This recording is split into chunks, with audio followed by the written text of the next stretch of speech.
Amados hermanos, qué bueno que ya estamos acá en la casa del Señor. Le voy a invitar a que me acompañe a la palabra del día de hoy. Primera epístola a Timoteo, capítulo 6. Primera Timoteo, capítulo 6. Vamos a leerla desde el versículo 1 hasta el versículo 5. Primera epístola a Timoteo, capítulo 6, versículos del 1 al 5. Dice su palabra en el nombre del Padre, del Hijo y del Espíritu Santo. Todos los que están bajo yugo como esclavos, consideren a sus propios amos como dignos de todo honor, para que el nombre de Dios y nuestra doctrina no sean blasfemados. Y los que tienen amos que son creyentes, no les falten el respeto, porque son hermanos, sino sírvanles aún mejor, ya que son creyentes y amados los que se benefician de su servicio. Enseña y predica estos principios. Si alguien enseña una doctrina diferente y no se conforma a las sanas palabras, las de nuestro Señor Jesucristo, y a la doctrina que es conforme a la piedad, está envanecido y nada entiende, sino que tiene un interés corrompido en discusiones y contiendas de palabras, de las cuales nacen envidias, pleitos, blasfemias, malas sospechas y constantes rencillas entre hombres de mente depravada, que están privados de la verdad, que suponen que la piedad es un medio de ganancia. Vamos a orar. Padre y buen Dios, quiero darte gracias en esta noche, Señor, por tener el privilegio y la oportunidad, Señor, de poder reunirnos en tu casa, aprender de tu palabra. Gracias, Señor, porque no queremos hacer de esto una rutina que se vuelva una carga para nosotros, Señor, el reunirnos, sino realmente disfrutarlo, deleitarnos en las alabanzas, deleitarnos al escuchar tu palabra, deleitarnos en la comunión con nuestros hermanos. Gracias, Señor, porque todo esto es parte de tu diseño y nos gozamos y te damos la gloria por ese diseño. Gracias, Señor, por los que ya están presentes, por los que no pudieron venir, por los que van a ver la transmisión. Te doy gracias, Señor, que todo lo que hagamos siempre sea para apuntarte a ti, para darte la gloria a ti. En el nombre de Jesús te hemos orado. Amén y amén. Pueden tomar asiento, amados hermanos. Llegamos ya al último capítulo de este estudio que hemos venido haciendo de un par de semanas de la epístola primera a Timoteo, que ha sido un estudio precioso. Realmente ha sido una bendición poder notar cómo Dios ha diseñado la estructura de la iglesia, el diseño divino que Dios ha establecido para la iglesia local. Si bien es cierto, hemos tratado de ver anteriormente que Dios tiene un diseño absolutamente para todo, para todas nuestras áreas. Basta con que solamente nosotros nos acerquemos a la palabra de Dios con el interés correcto, con la actitud correcta, para que veamos cómo la Biblia tiene que decir acerca de un área en específico en nuestras vidas. Y en el caso de 1 Timoteo no ha sido la excepción. Y algo que a mí me llamó la atención al inicio es esta parte del servicio, que es lo que básicamente está tocando acá. Pero en el contexto de la iglesia local, y quisiera empezar con esto, cuando le preguntamos a la gente por qué quieren servir, esa es como la pregunta tal vez más común que podemos escuchar en ciertas conversaciones de la iglesia local. ¿Por qué quieres servir? Y dan por sentado, y ojo con esta pregunta, porque damos por sentado que ya hay un anhelo en estas personas de poder hacerlo. Y nos topamos con respuestas bien interesantes. Y me tomé la libertad también de preguntar a algunas personas que forman parte de la congregación y otras que no, de hacerles esta pregunta, y me llamó mucho la atención. Otras personas me decían, bueno, me gusta servir, ahí resumían su respuesta. Otras me decían que creo que puedo ser útil en este grupo de trabajo. Otras personas eran más sinceras y me decían, bueno, a mí me gusta servir en esta área de la iglesia porque no tengo contacto con muchas personas, porque a mí las personas me estresan. Otras personas me decían, bueno, me gusta estar como tras bambalinas porque a mí no me gusta estar al frente. Otras personas me decían, me gusta servir porque esto se adecúa más a los horarios de trabajo que yo tengo, porque es la única hora o día donde yo puedo servir. Pero rara vez yo me topé con la respuesta de, bueno, en mi iglesia hay esta necesidad que yo he visto y aunque no estoy capacitado para servir en esta área, yo estoy dispuesto a poder apoyar. Fue interesante notar que nadie contestó de esta manera o tal vez insinuó esta respuesta. Y la realidad, hermanos, es que a veces no todos quieren servir. Y existen motivos, no es solamente un capricho del corazón, sino que realmente existen motivos para no querer servir.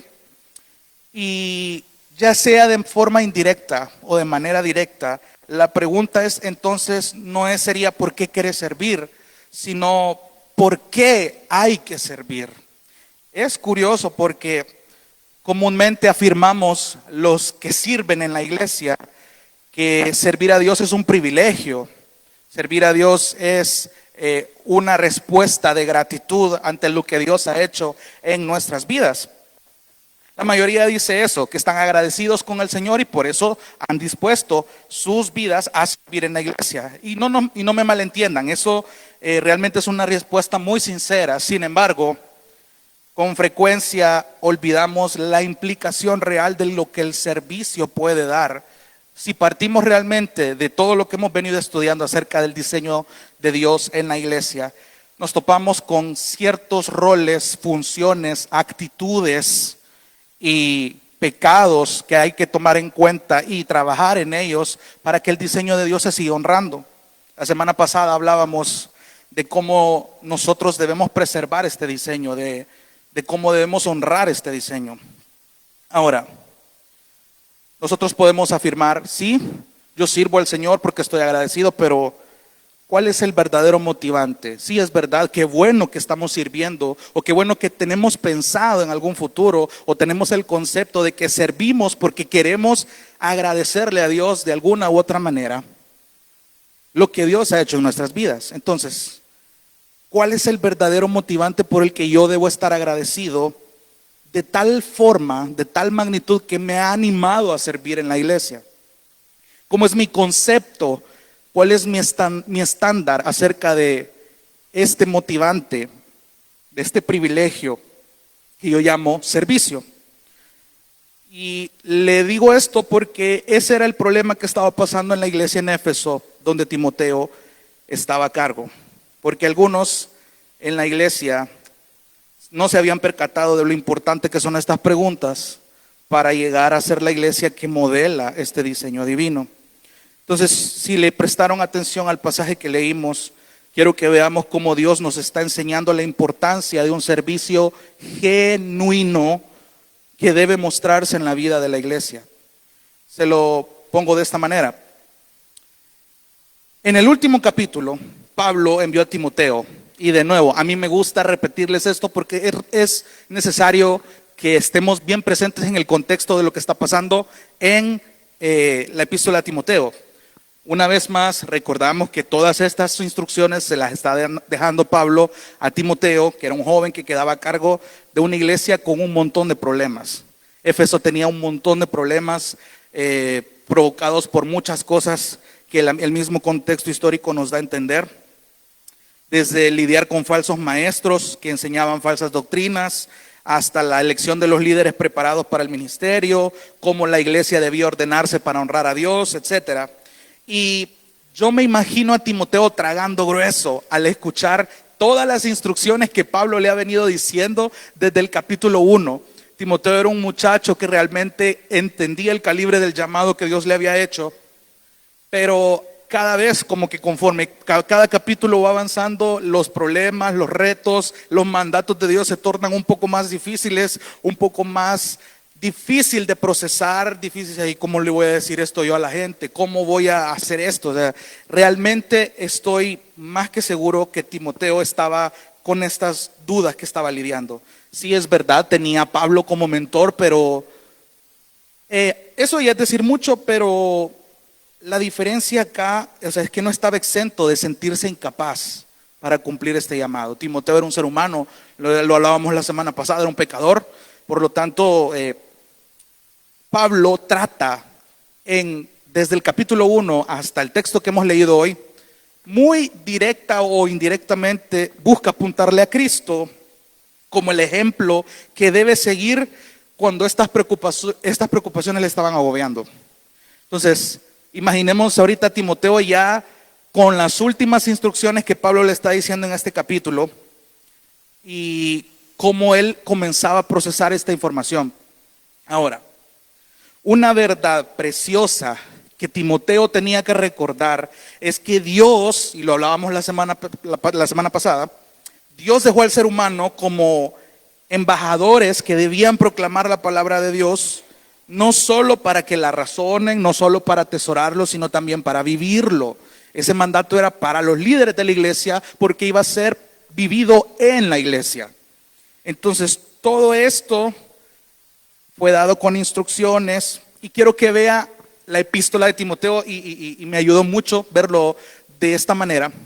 La epístola de Timoteo tratemos de verlo como un rompecabezas que se trata de armar el diseño divino, es decir, cada pieza debe ir en su lugar. Este rompecabezas debe irse armando. No sé si han visto esos rompecabezas de 1000 piezas que parece ser un relajo, que realmente a veces a la gente le huye a armar esas cosas, pero realmente es un buen ejercicio mental. O sea, y al final pareciera un desorden ese montón de piezas, pero conforme se va armando y se va poniendo las instrucciones, todo va quedando en su lugar.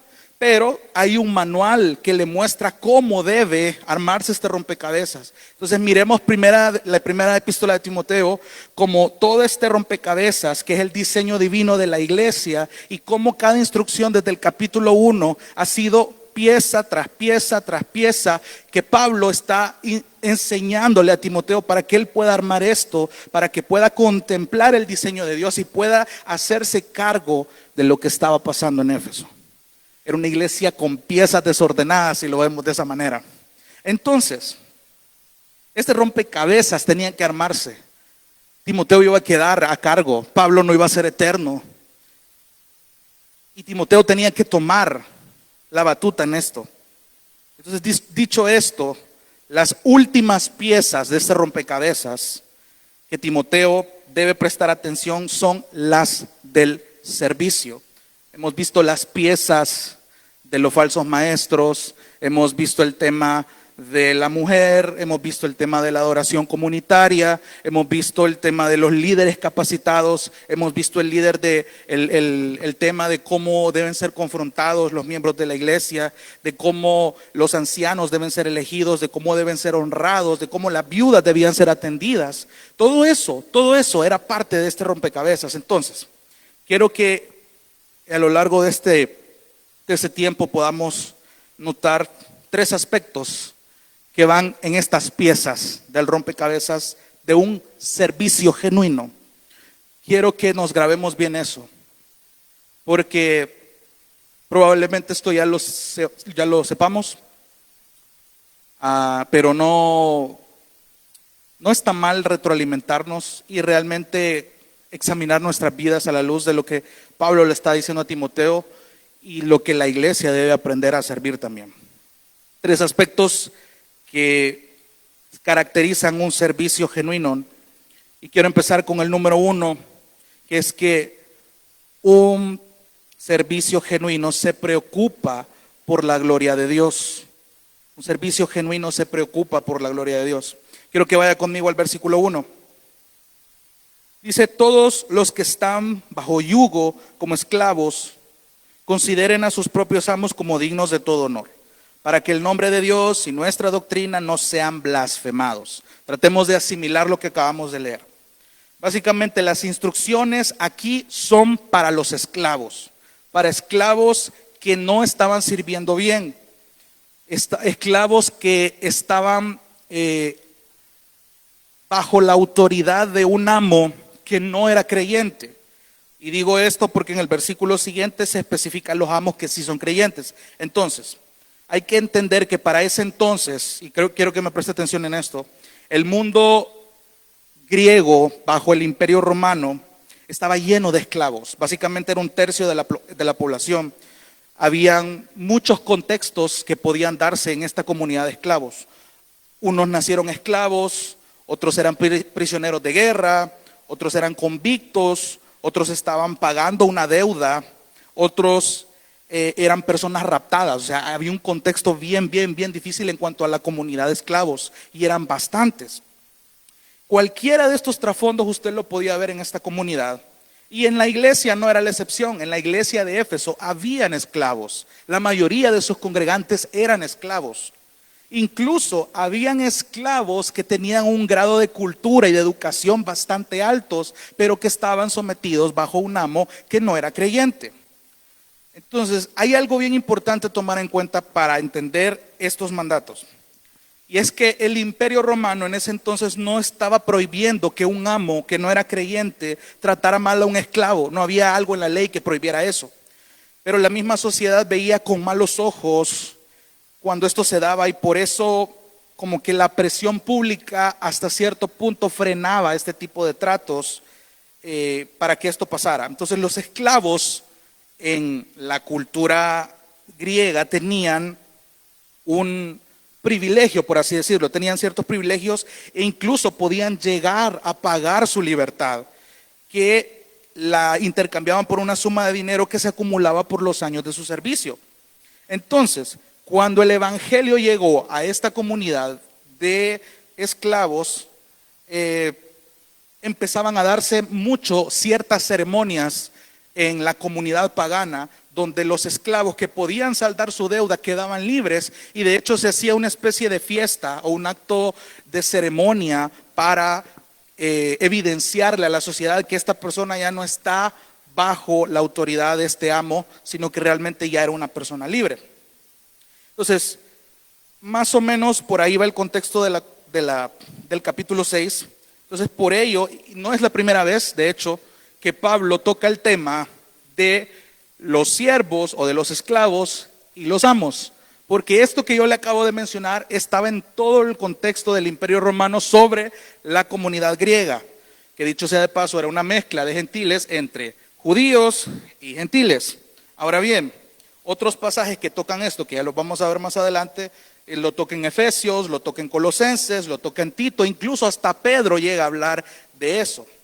Ahora, versículo 1. Quiero que note algo bien interesante en ese versículo, y es que Pablo mostró aquí una imparcialidad bien sabia. ¿Por qué?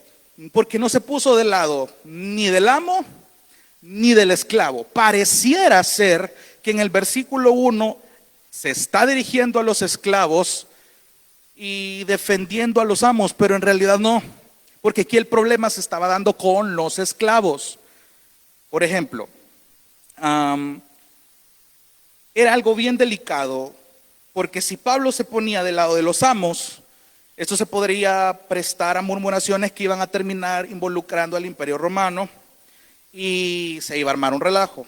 Entonces, si Pablo se ponía del lado de los esclavos, esto podría haber incitado a una rebelión que a la larga no hubiera cumplido con los propósitos del evangelio. Por eso es que es tan sabio, y lo hablábamos la semana pasada, Pablo siendo alguien que confiaba en el Señor, que puso el ejemplo de cómo debían ser los ancianos de la iglesia, era alguien imparcial, era alguien que, si usted lo quiere ver en el buen salvadoreño, le daba la cucharada que le tocaba a cada quien. Ese compadre no dejaba ninguno por fuera. Si le tocaba cierta exhortación a esta parte de la iglesia, no se lo pensaba dos veces, pero no dejaba sin la otra exhortación a otro grupo de personas en la comunidad de la iglesia. Y es bien interesante porque Pablo no está del lado de nadie en ese sentido. Cuando exhorta a este grupo de personas y exhorta a este grupo de personas. Lo hace con los maridos, lo hace con las esposas, lo hace con los ancianos, lo hace con los jóvenes, lo hace con las viudas. Y casi todo, si usted lo ha ido percatando a lo largo de todo lo que hemos venido estudiando, todo trata de encajar en este rompecabezas. Todo trata de ir a una sola imagen, es decir, honrar a Dios, honrar su diseño. Esta es la iglesia, eso es lo que debe de ser. Entonces, por eso es que es tan interesante que Pablo esté diciendo que todos estos esclavos consideren a sus propios amos como dignos de todo honor. Ok, vemos aquí un principio que básicamente lo dice en todos lados de la Biblia, del Nuevo Testamento, donde Pablo está hablando del mismo tema. Y básicamente el principio se resume en lo siguiente: que el esclavo honre a su amo y que el amo sea bondadoso con su esclavo. ¿Por qué? Porque ambos tenían que recordar que delante de Dios no hay acepción de personas. Ya vamos a ir más adelante a ver esos pasajes, pero quiero que usted me entienda esto. Básicamente todo lo que Pablo dice aquí y en otros pasajes, hablando de este tema, quiere comunicar esto. Él no está siendo partidario de ninguno de los dos bandos. Ahora, ¿cuál era el problema que estaba pasando aquí con los esclavos del versículo 1? Los esclavos que estaban sirviendo a amos no creyentes. El problema era que en la mente de estos esclavos que dicho sea de paso son creyentes, pensaban que estos amos, al no ser conocedores de Dios, ya estaban condenados. O sea, básicamente lo mandaban al infierno en sus mentes, y como no eran conocedores de Dios, entre comillas, su servicio hacia ellos era indirectamente pésimo, era hipócrita, y habían cosas que evidenciaban que su problema estaba en su corazón. Présteme atención a esto. Y cuando digo corazón, en esta predicación, entiéndase que corazón, como lo dice la Biblia, es una de las tantas formas de llamar al alma, a la mente, a las emociones del ser humano. Entonces, el problema de estos esclavos era lo que estaba pasando en su corazón. ¿Cuál era el concepto que estaban teniendo de sus amos que no eran creyentes? Y obviamente estas personas no iban a ser explícitas en mostrar ese desprecio, porque obviamente esa forma de tratarlos podría arriesgarlos a que ellos perdieran su vida. Pero en su corazón guardaban una superioridad bien falsa. Estos esclavos creyentes veían con cierto desprecio a sus amos que no eran creyentes, y en su corazón mostraban evidencias externas de lo que había en su corazón, de que se sentían superiores a sus amos. Pero ojo, tenían la sutileza de no demostrarlo explícitamente. Su servicio era mediocre. Y eso solo iba a conseguir que el amo, que no era creyente, viera con desprecio todo lo que tenga que ver con Dios y con el evangelio. Eso es lo que estaba lográndose con la actitud de estos creyentes. Y es bien interesante, de nuevo, todos, dice Pablo, los que están bajo yugo como esclavos, entiéndase ahí, esclavos creyentes.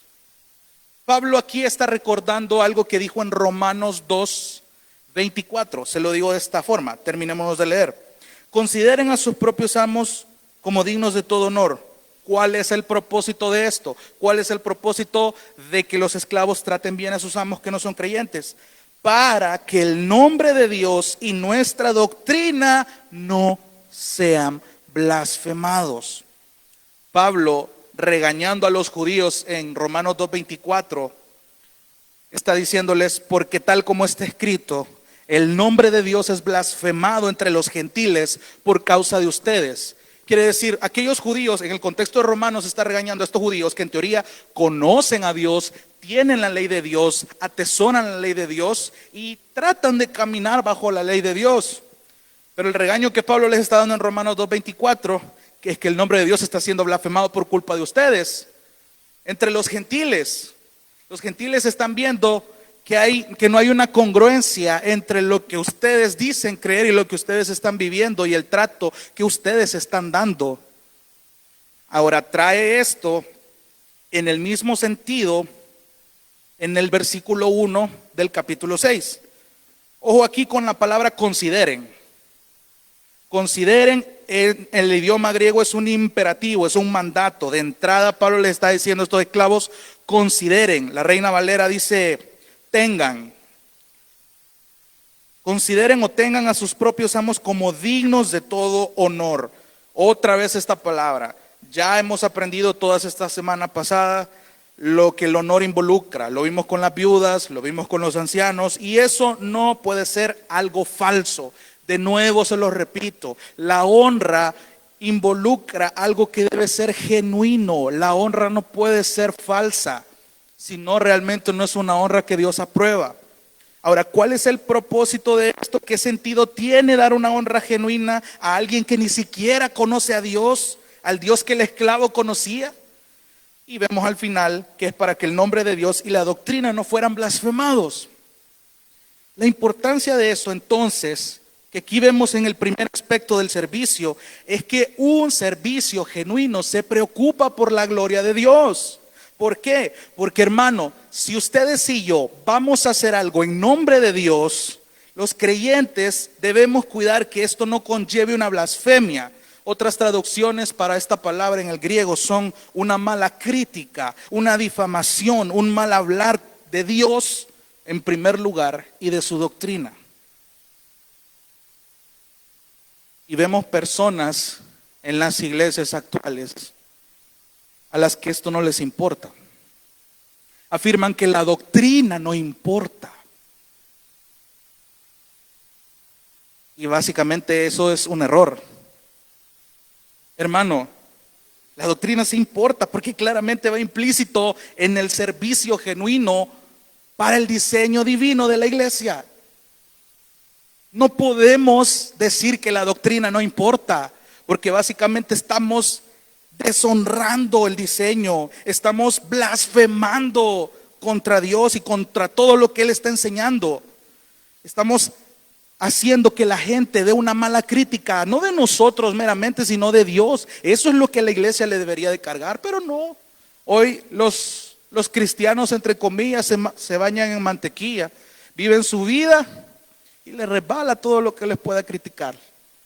No les importa si su vida está o no acorde a los mandatos de Dios.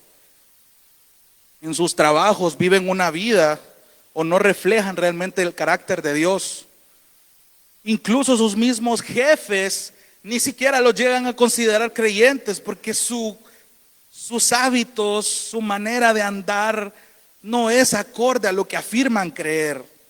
Y eso no es estar cuidando de que el nombre de Dios y su doctrina no sea blasfemado. Eso es lo que los esclavos creyentes, estoy hablando de esclavos creyentes en la iglesia de Éfeso estaban haciendo. Entonces, cuidémonos, hermanos, hermanas, de ver con esta falsa superioridad aquellas autoridades que Dios ha puesto sobre nosotros. Cuídese de sentirse superior a sus jefes solo porque usted es cristiano y él no o ella no. A todas las autoridades que Dios ha puesto, eso incluye jefes, el mismo presidente, los pastores en la iglesia, o sea, todo lo que conlleve autoridad puesta por Dios. Dios nos ha llamado a honrarlo, lo dice en Efesios. Pero el sentirnos superiores a ellos solo por el hecho de conocer a Dios, hermano, ¿no estás entendiendo realmente lo que Dios trata de decir con esto? ¿No has entendido lo que Cristo hizo? ¿No has entendido lo que realmente el servicio genuino tiene para darnos? Porque, ojo aquí, el estándar para honrarlos, el estándar para honrar a estas autoridades no es el trato que yo recibo. Porque muchos nos basamos en ello. Es que no me gusta cómo me tratan, es que ahí me tratan feo, es que ahí no me siento bien, no me siento cómodo. Es lógico que en un mundo caído, hermano, con personas pecadoras, tú no te lleves bien. Pero de nuevo, el estándar para honrar a tus autoridades no es el trato que tú y yo recibamos, sino que el estándar es buscar honrar a Dios y así la doctrina no queda calumniada. Busquemos respetarlos hasta donde nos sea posible de forma genuina como Dios manda. Los esclavos se estaban olvidando de esto. Todos los que están bajo yugo como esclavos, consideren a sus propios amos como dignos de todo honor. ¿Para qué? Para que el nombre de Dios y nuestra doctrina no sean blasfemados. Ya vamos a ver algo más adelante. ¿Te das cuenta, hermano, por qué el servicio genuino se preocupa por la gloria de Dios? Defiende que el nombre de Dios no sea vituperado. David fue un buen ejemplo de cómo él accionó en su juventud al ver que un gigante estaba blasfemando el nombre de Dios y él tomó acción. ¿Por qué? Porque él tenía un concepto de que el nombre de Dios es algo sagrado. Hoy no, y la gente ha perdido el aprecio de la solemnidad de lo que Dios es. Hermano, desde cosas tan pequeñas, y a mí me llamó la atención mucho una predicación de Salvador Gómez, creo que se llama, que es uno de los ancianos de la iglesia donde está Suher Michelem. Y una de sus predicaciones él decía: es increíble cómo la solemnidad se ha enfriado tanto hoy en día. Imagínate cuántos creyentes, solo para hacer un ejercicio, cuántos creyentes ni siquiera ya oran antes de comer, antes de dormir. Algo tan mínimo está perdiendo la solemnidad. ¿Desde cuándo perdimos el hecho de que Dios ha provisto a nuestras casas? Decía él. Si llegaste con vida, ya sea en tu carro o en transporte público, y aguantaste la jungla de tráfico que tenemos en la capital, ¿le diste gracias a Dios por haber llegado entero a tu casa? Estamos perdiendo la solemnidad. Estamos alejándonos de la realidad, como lo hablábamos la semana pasada, del Coram Deo. ¿Realmente estás consciente de que estás viviendo toda tu vida, desde que te levantás hasta que te dormís, delante de la presencia de Dios?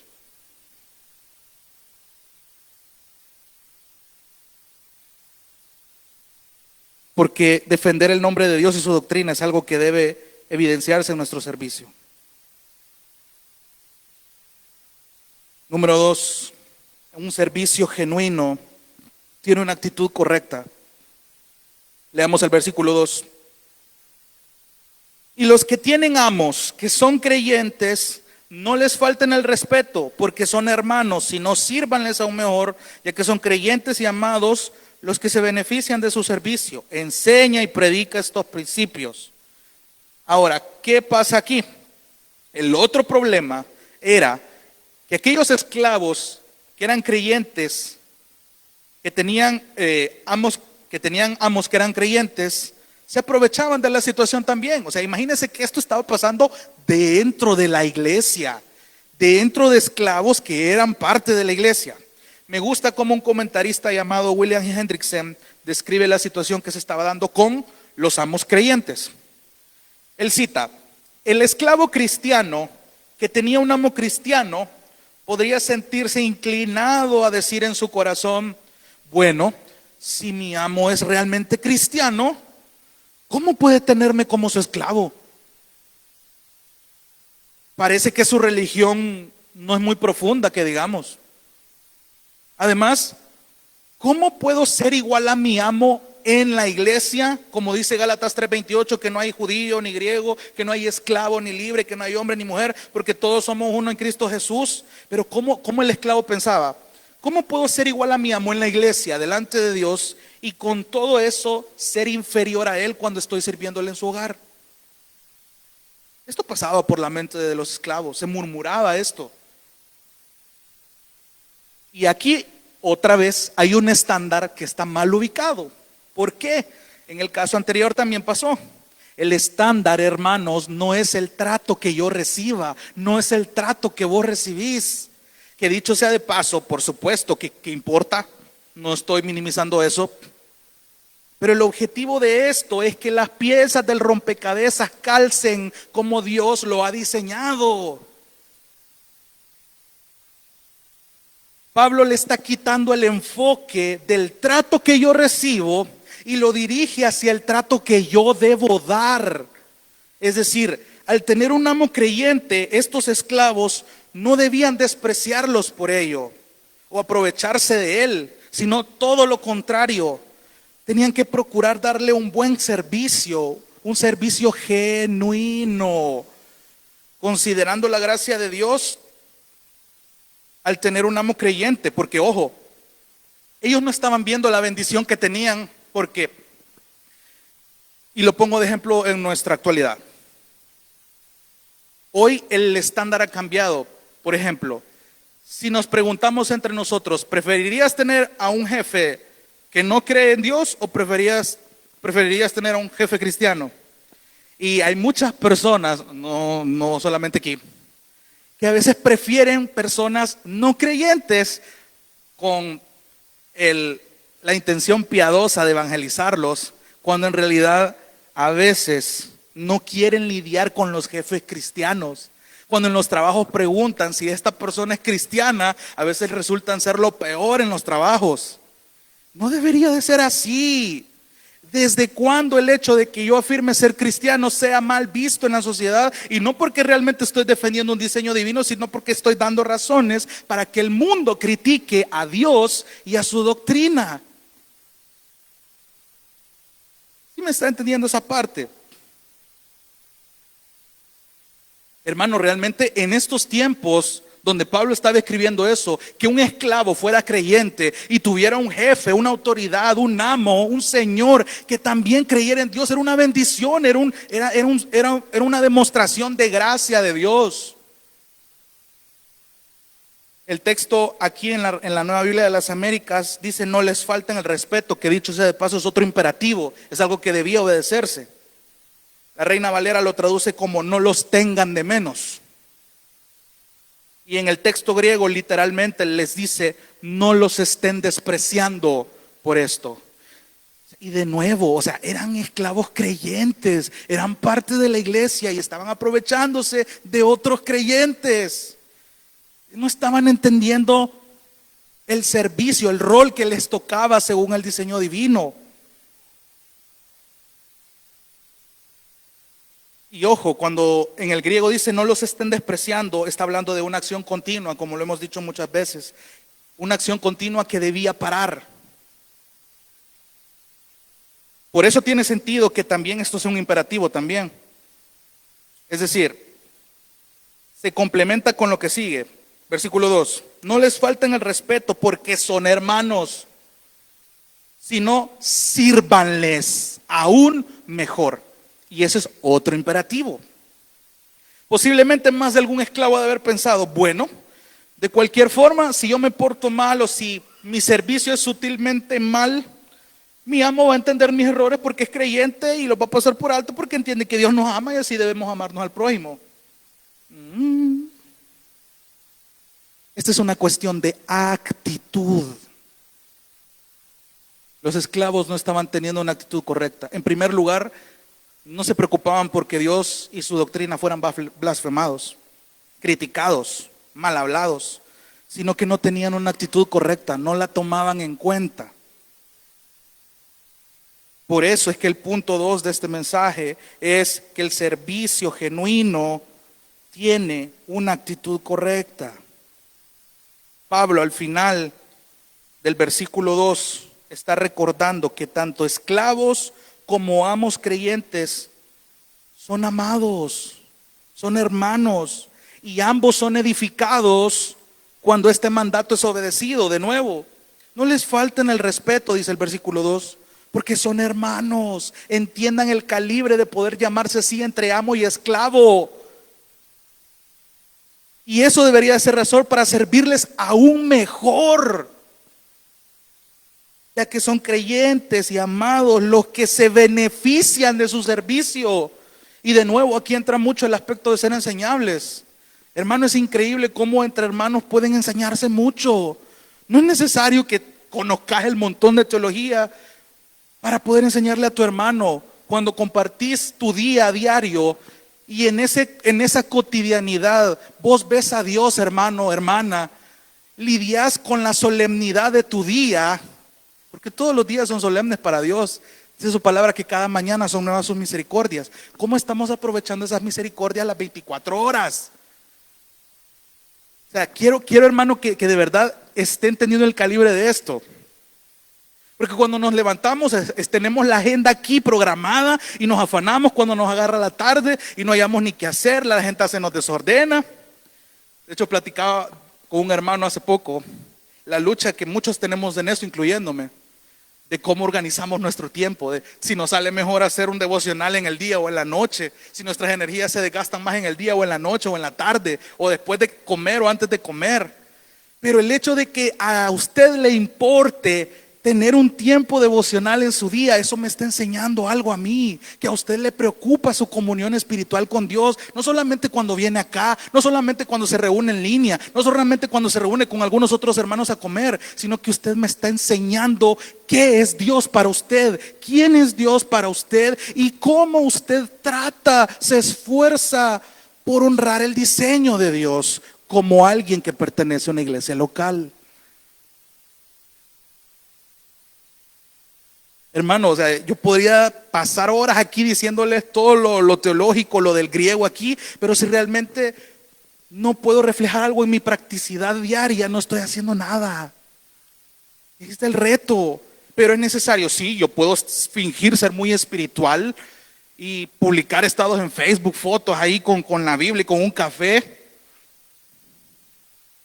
pero realmente no estoy haciendo nada efectivo. ¿Sabe cómo se alimenta esto? Con la comunión. Hermano, haga el tiempo. Cuando usted, si usted es de los que se quiere ir rápido, o sea, busque un tiempo. No es necesario que se esté toda la hora, pero busque hablar con algún hermano. Pregúntele cómo está su día. Pregúntele usted si ha lidiado con algo que le ha costado lidiar esta semana. Busque si puede orar por alguna petición o alguna carga que tiene este hermano, porque estoy seguro que todos venimos con carga cuando venimos acá. O sea, hay un rompecabezas que hay que calzar, no a nuestra manera, sino como Dios lo ha puesto en su palabra. Esa actitud. Pero ¿qué pasa? Nos gana el afán, nos gana el cansancio, nos gana la pereza, nos gana aquí, nos gana allá, no tengo tiempo de esto. No estás entendiendo la actitud del servicio genuino que Dios está exigiendo de la iglesia. Porque se trata de actitud. El hecho de que tengas algún jefe cristiano, compañeros cristianos en tu trabajo, poder reflejarles de esto. Bueno, incluso aquellos que afirman ser cristianos, pero realmente tienen una doctrina bien torcida, hay una oportunidad también de poder convivir con estas personas, con las autoridades.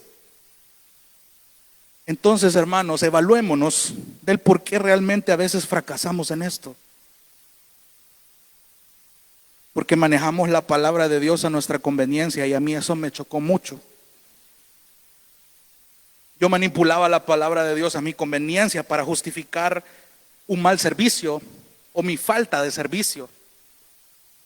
Porque olvidamos que el servicio no se trata de lo que yo recibo, sino de lo que yo doy. Esperamos recibir reconocimientos que Dios ni siquiera nos ha mandado a buscar.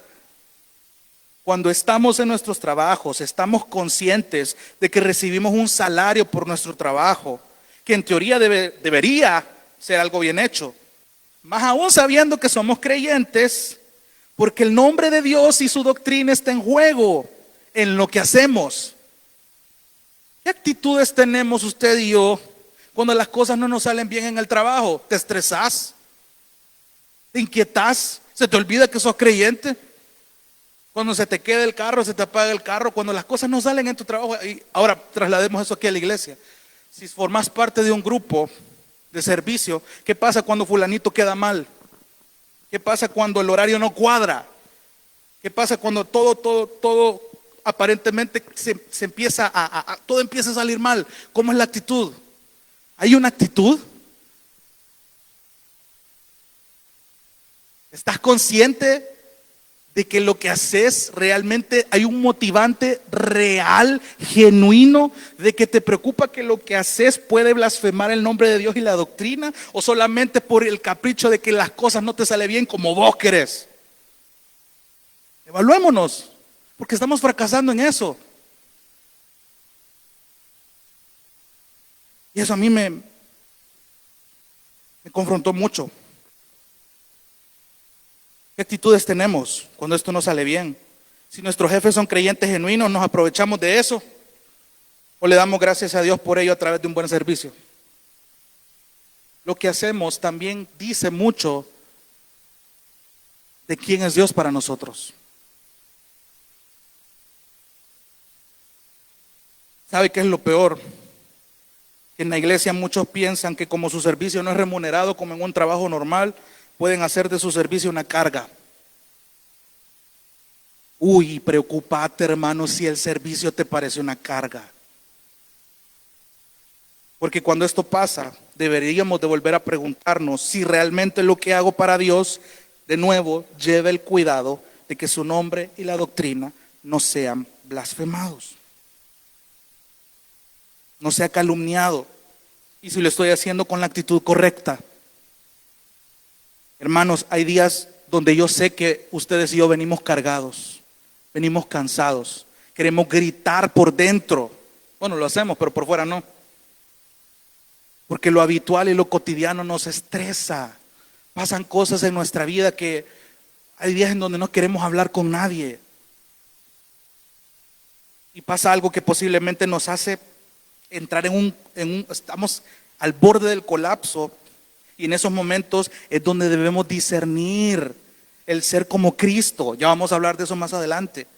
No debemos olvidar que el tentador, ojo, la guerra espiritual es una realidad. No estoy poniéndome místico con esto, pero el tentador está allá afuera.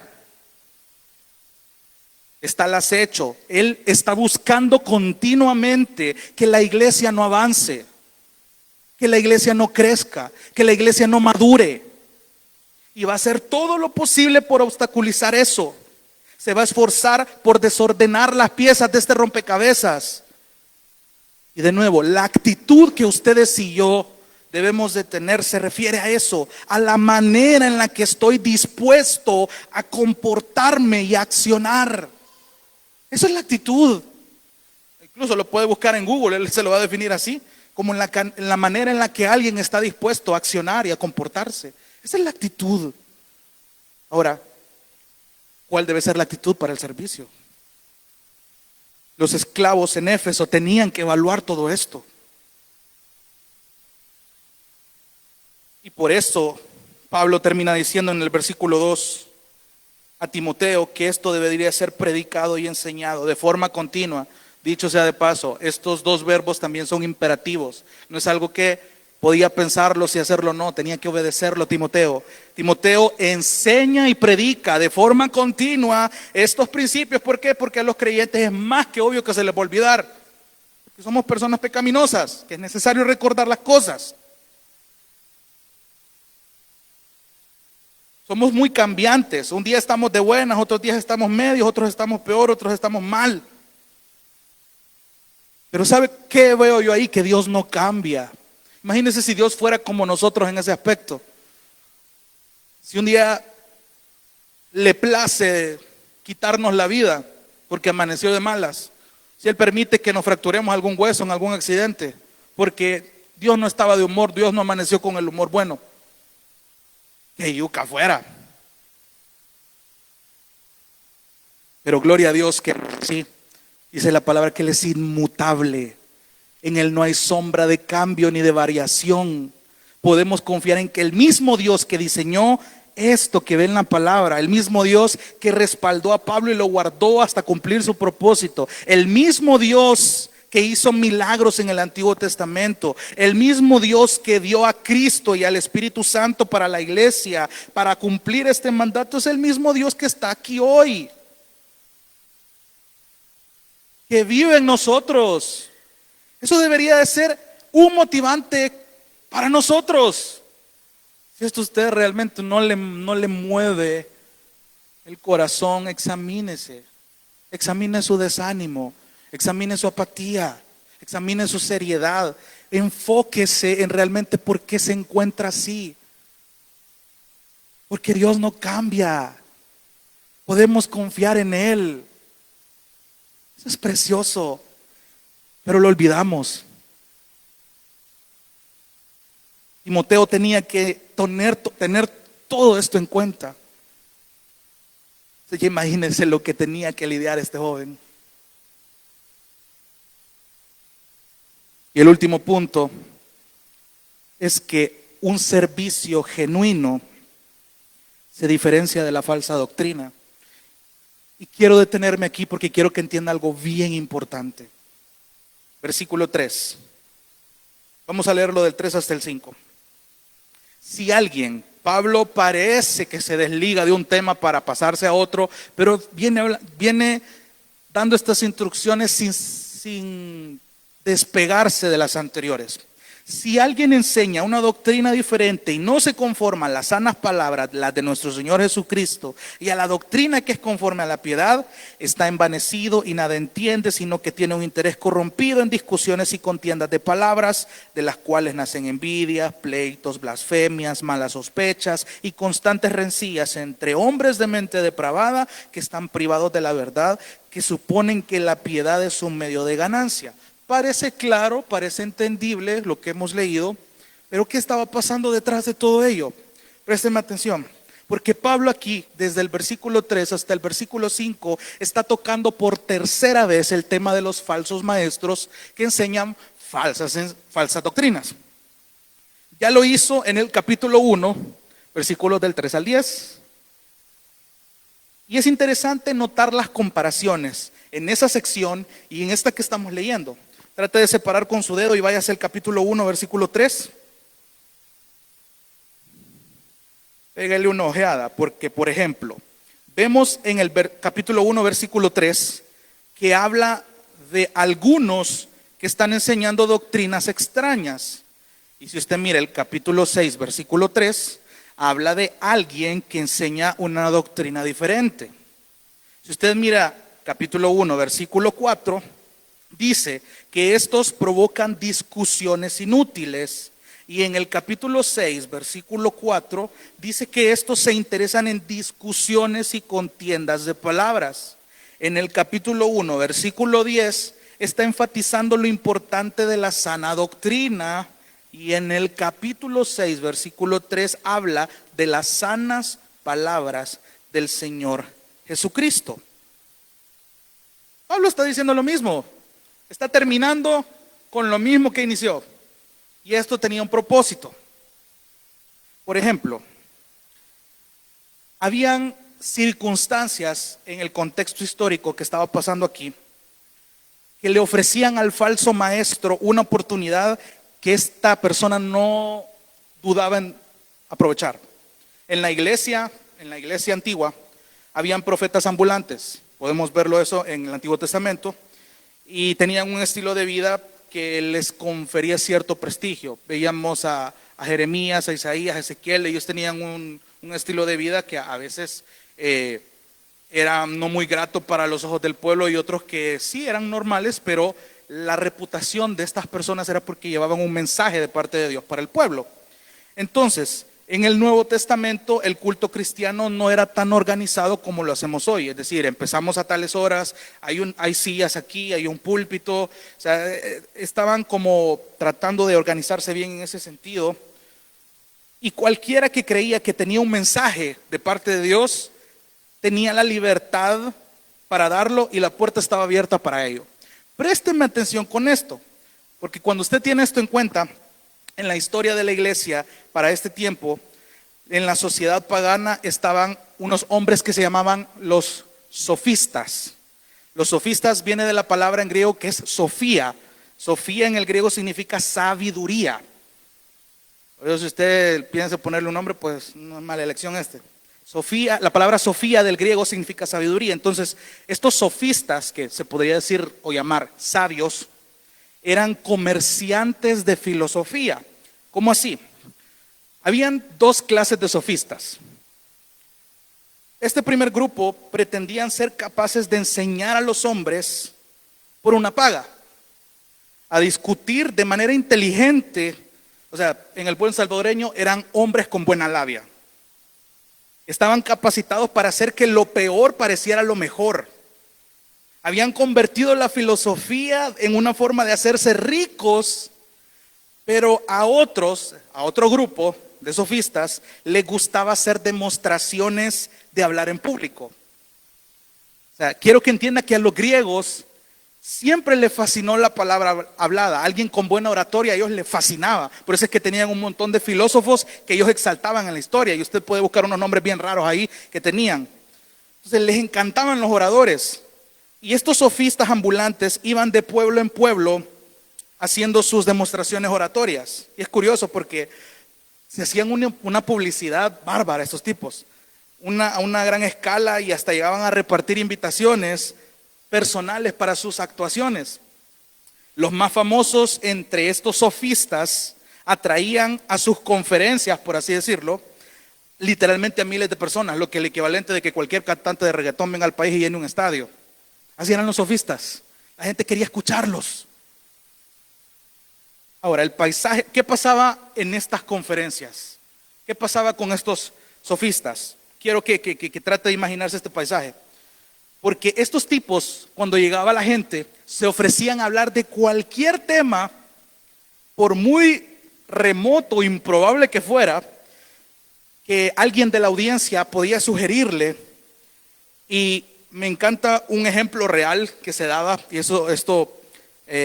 este comentarista Hendrickson cita un ejemplo real que se dio en una de estas reuniones con los sofistas.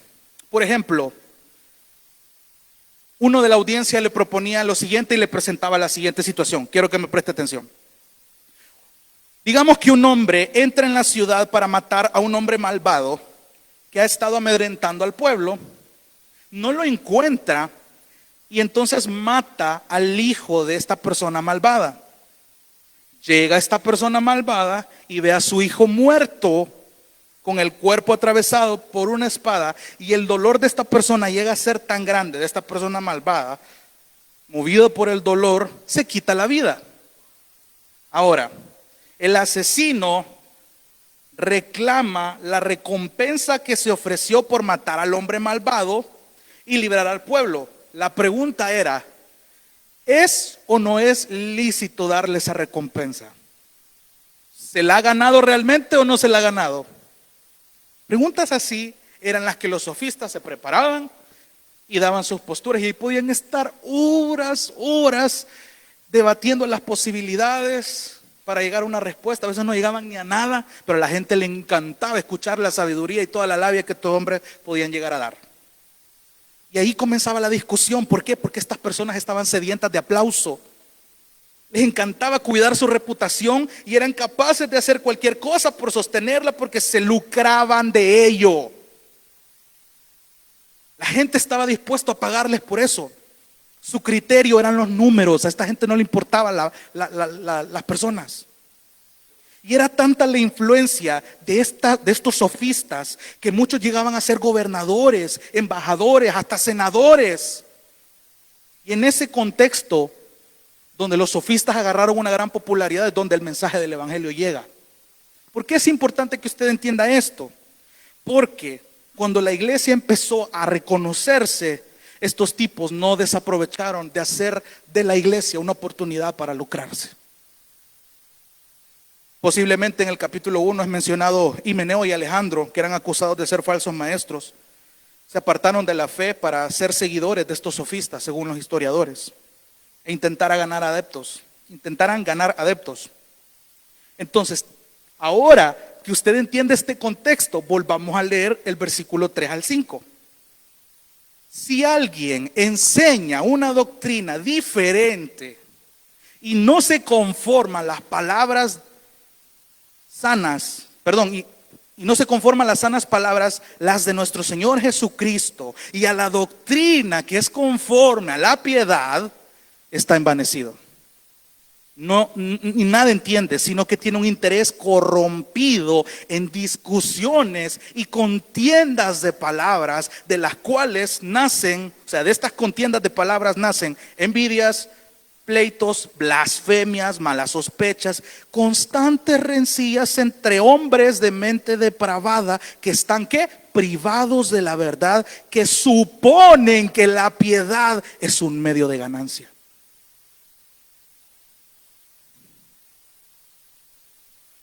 Y ojo aquí, porque en el versículo 3 Pablo está apuntando a Jesús de una manera bien curiosa de nuevo, porque implícitamente está diciendo que Jesús tiene una autoridad divina al elevar las enseñanzas de Cristo como palabras sanas. Otra traducción dice palabras que no son corruptas, palabras saludables. Todo esto resumido en la sana doctrina, que es conforme a la piedad. En el griego se traduce como piedad, como la buena enseñanza. Para estos falsos, para estos sofistas, para aquellos que se habían desviado, la doctrina no era suficiente. Lo que Jesús había enseñado no era suficiente. ¿No le parece familiar ese paisaje ahora? Personas que no les interesa a la gente, que aprovechan la iglesia como un medio para lucrarse, para tirar un montón de labia, dejando a Cristo de por medio, solo usándolo como un comodín para ponerle la etiqueta de cristiano. Hay un montón de motivadores disfrazados de predicadores y la gente dice amén y la gente lo sigue.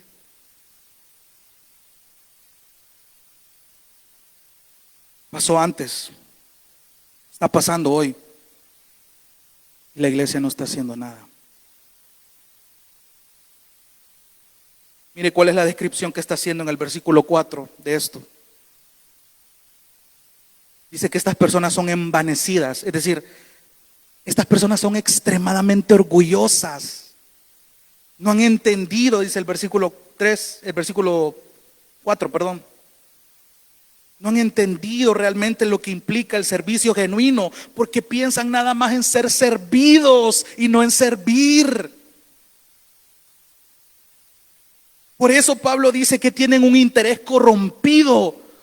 No es el interés dado por Dios para su diseño, es un interés corrompido. La Reina Valera dice que estas personas deliran. Literalmente en el griego dice, no dice deliran ni dice interés corrompido, sino que tienen un apetito enfermo.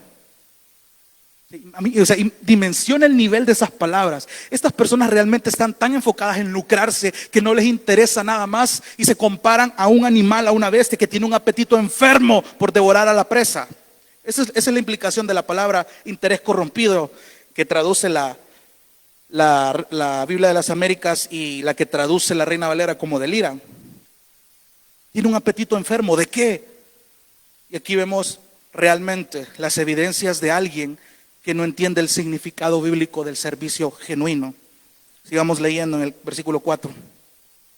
Dice que tiene un apetito enfermo por discusiones, contiendas de palabras, y la gente ya sabía de quién estaban hablando.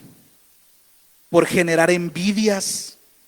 O sea, entre sofistas se peleaban porque les interesaba cuidar su reputación. Hay un filósofo griego que no recuerdo el nombre, pero este tipo hasta se cortó el cuello con tal de defender su reputación y ver y comprobar que él tenía la razón en ciertos argumentos. O sea, esta gente estaba tonta.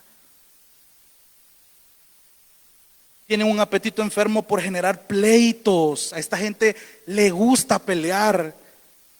Le encantan las blasfemias. No les importa si el nombre de Dios es criticado, es mal hablado, es murmurado. La gente, o sea, de verdad. Y aquí me abro un poco con ustedes, como cualquier joven, a mí me dan risa los memes que veo en redes sociales. Y me dan risa ciertos memes que yo veo que incluyen a Jesús y a Dios, porque me parecen memes sanos. Pero realmente cuando yo me acerco y veo los comentarios de personas que no son creyentes y veo la magnitud de cómo un simple meme puede rebajar el nombre de Dios, yo me quedo boquiabierto. Es humor sano, es humor cristiano, dice la gente. Y pareciera legalista, hermano, pero yo digo esto no para satanizar los memes cristianos, sino realmente para que nos demos cuenta cómo la solemnidad hacia el nombre de Dios ha bajado del estándar de tal manera que a la gente no le importa. Antes, el hecho de pronunciar el nombre de Dios allá en años anteriores, a la gente le guardaba respeto, le guardaba reverencia al nombre de Dios. Personas de otras denominaciones le guardaban un respeto al nombre de Dios. ¿Qué estamos haciendo nosotros? ¿Cómo nuestra vida está valorando esta solemnidad? No estamos entendiendo el servicio genuino que Dios está instruyendo acá. A estos de falsa doctrina querían blasfemar el nombre. Buscaban malas sospechas, eran personas suspicaces, quiere decir aquellos que siempre tienen una opinión negativa para todo, sospechan negativamente de todo y están en constantes rencillas, dice la Biblia de las Américas, la Reina Valera la dice que están involucrados en disputas necias. Y en el versículo 5 termina diciendo que estos hombres son de mente depravada. La Reina Valera lo traduce como corruptos de entendimiento. Y del idioma griego literalmente dice que están corrompidos de manera destructiva. Y añade dos cosas a las que hay que prestarle atención. Primero, dice versículo 5, constantes rencillas entre hombres de mente depravada. Número 1, que están privados de la verdad. Otra traducción del griego es que han negado la verdad. Es terrible esto. Y lo segundo es que estos suponen, dice, que la piedad es un medio de ganancia. Reina Valera dice, toman la piedad como fuente de ganancia. La piedad, y se lo resumo de nuevo para ir terminando, básicamente es el esquema del evangelio. Es decir, la persona piadosa es aquella devota que se esfuerza por vivir bajo los mandatos de Dios de una forma obediente, y esto le produce gozo. ¿Cuándo fue la última vez que realmente te gozaste al servir en la iglesia, hermano? ¿Te gozaste realmente al acudir a tu trabajo, al ver a tu jefe otra vez? O sea, la gente realmente ha perdido el enfoque y se ha dejado influenciar tanto por el mundo que no le dan gusto a nada y encuentran un deleite en algo temporal y no en Cristo. O sea, evaluémonos realmente. En la Reina Valera se añadió una expresión que dice apártate de los tales. Eso en otras traducciones y en el idioma griego no está. Pero la Reina Valera añade esta frase para hacer el énfasis de que de todos estos falsos maestros que estaban llegando a corromper la iglesia, Timoteo debía apartarse de ellos.